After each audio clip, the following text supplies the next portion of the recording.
Bukas, ako po si Ding Dong dati sa araw-araw. Maghahatid ng saya at papremyo, kaya makihula at manalo dito sa Family Feud. Anong sabi ng survey? Family Feud. Anong sabi? Family Feud. Kang hula manalo. Family Feud.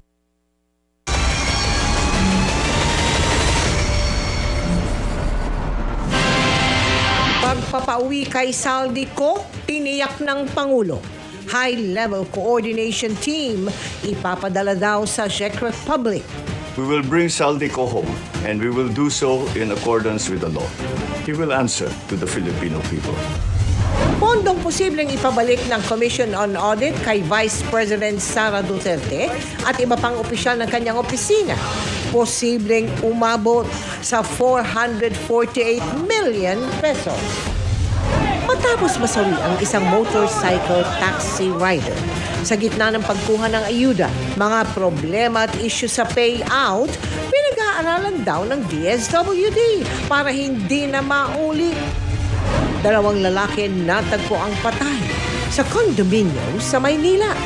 Ang isa sa ika-8 palapag nakitang nakahandusay, habang ang isa duguan naman sa ground floor. Driver ng coaster ng PNP na bumangga sa bus sa EDSA busway matapos mag-swerve. Inalis na sa pwesto.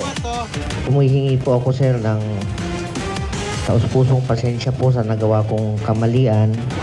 Hepe naman ng QCPD Traffic Sector 3. Pagpapaliwanagin ng napangko dahil sa mali umanong report. 10 pisong taas singil sa pasahe sa jeepney. Hinihingi ng isang transport group. DENR nagbabala laban sa pagdami ng mga cute pero mapanganib na squirrel sa Metro Manila na umabot na maging sa ilang probinsya. Closeness at sweetness ni na Katrina Halili at ex-boyfriend na si Chris Lawrence. Pinusuan online. Nagkabalikan na ba?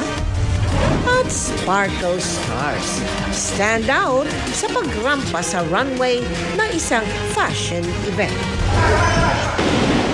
This is Philippine culture. Sa ballot that was rejected first. Live mula sa GMA Network Center, ito ang 24 Oras.